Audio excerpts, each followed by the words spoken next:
Hello，大家好，我係 Holly。3月過咗一半多啲啦，一手市場已經錄到大概2573宗嘅成交，除咗比2月份錄到大概260宗，大增8倍，按月成交量仲創下超過3年以嚟嘅新高。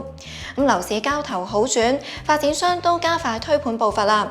今個月先後有4個市區盤登場，涉及超過1900伙。包括牛頭角泰豐、日出康城 Seasons Place、大角咀利奧坊首遇同埋深水埗影岸。打頭陣嘅咧就有黃新興發展嘅泰豐，喺啱啱過去嘅星期日展開第一輪銷售，賣336伙，最終咧就賣咗超過70%嘅單位，套現超過14億。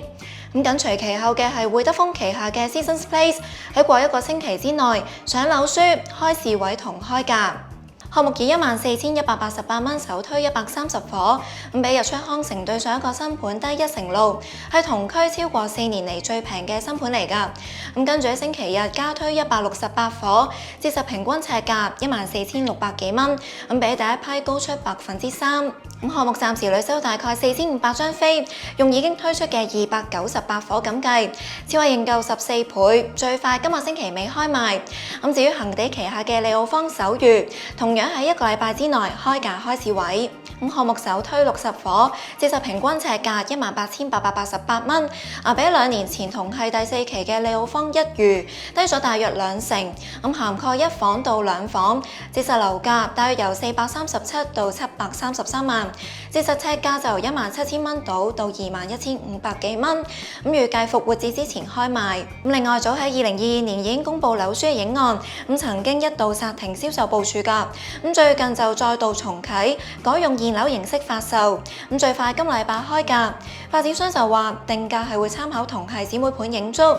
根據資料顯示，影築嘅平均尺價大概23,000蚊。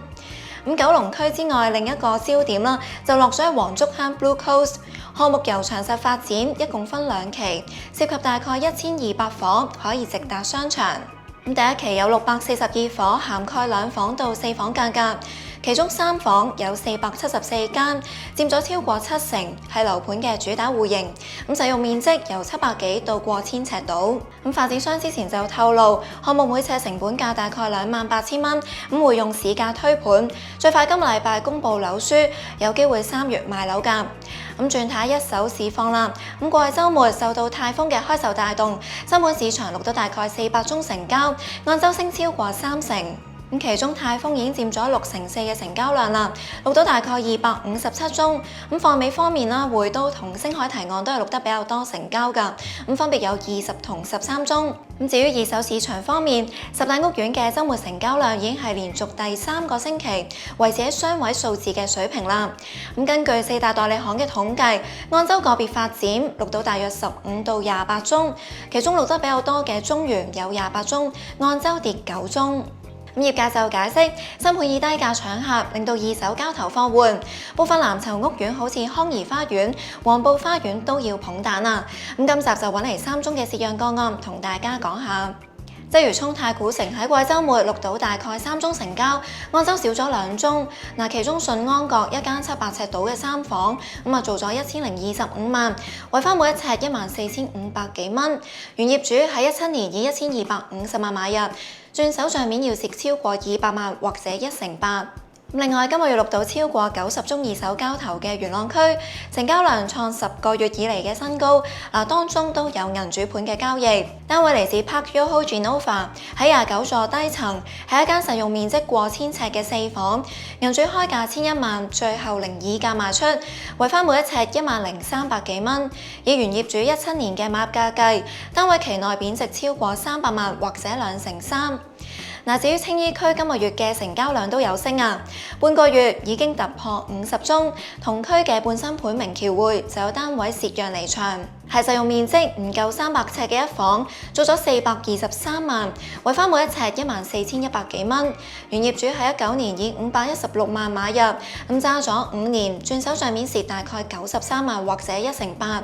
展望今個星期，除咗影岸同 Blue Coast 有機會有新消息之外，美國聯儲局都將會喺本港時間星期4嘅凌晨公佈議息結果。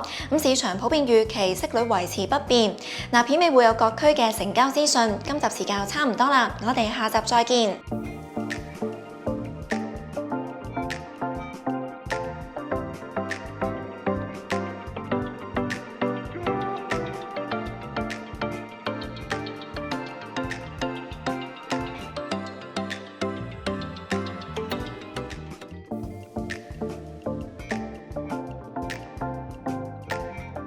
拜。